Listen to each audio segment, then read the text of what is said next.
حمدا كثيرا طيبا مباركا فيه ملء السماوات وملء الأرض وملء ما بينهما وملء ما شئت من شيء بعده أهل الثناء والمجد أحق ما قال العبد وكلنا لك عبد. اللهم لا مانع لما أعطيت ولا معطي لما منعت ولا ينفع ذا الجد منك الجد.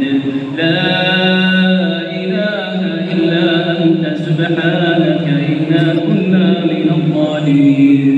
لا إله إلا أنت سبحانك ما عبدناك حق عبادتك ولا شكرناك حق شكرك. لا إله إلا أنت سبحانك ما قدرناك حق قدرك.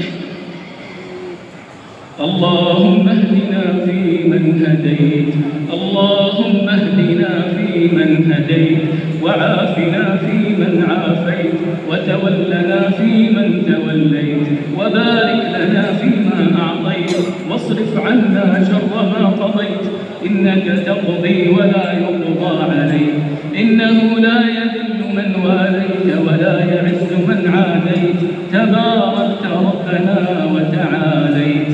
اللهم اقسم لنا من خشيتك ما تحول به بيننا وبين معصيتك ومن طاعتك ما تبلغنا به جنتك ومن اليقين ما تهون به علينا مصائب الدنيا ومتعنا اللهم بأسماعنا وأبصارنا وقواتنا أبدا ما بقيتنا واجعله الوارث منا واجعل ثأرنا على من ظلمنا وانصرنا على من عادانا ولا تجعل مصيبتنا في ديننا ولا تجعل الدنيا أكبر همنا ولا مبلغ علمنا ولا إلى النار مصيرنا واجعل اللهم الجنة هي دارنا وقرارنا إلهنا مولانا خالقنا رازقنا.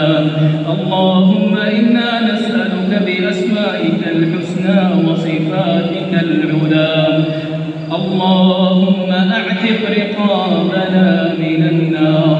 اللهم أعتق رقابنا ورقاب آبائنا وأمهاتنا وأزواجنا وذرياتنا وإخواننا من النار.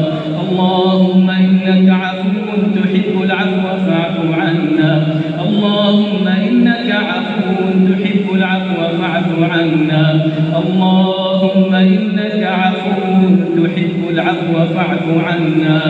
اللهم أصلح أحوال المسلمين في كل مكان برحمتك وفضلك وجودك يا منان يا ذا الجلال والإكرام.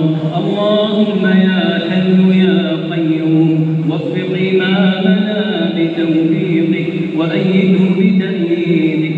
اللهم انصر به دينك وكتابك برحمتك وفضلك وجودك يا أرحم الراحمين. اللهم وفقه وولي عهده لما فيه خير للإسلام والمسلمين. اللهم اغفر لآبائنا وأمهاتنا كما ربونا صغارا. اللهم من كان منهما ميتا فأنزل على قبره شهادة الرحمات وافسح له في قبره مد بصره واجمعنا به في جناتك جنات النعيم من غير حساب ولا عقاب.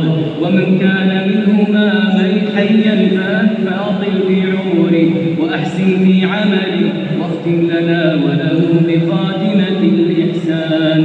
اللهم إنا نعوذ برضاك من سخطك وبمعافاتك من عقوبتك وبك منك لا نحصي ثناء عليك أنت كما أثنيت على نفسك. اللهم صل وسلم وبارك على عبدك ورسولك محمد وعلى آله وأصحابه والتابعين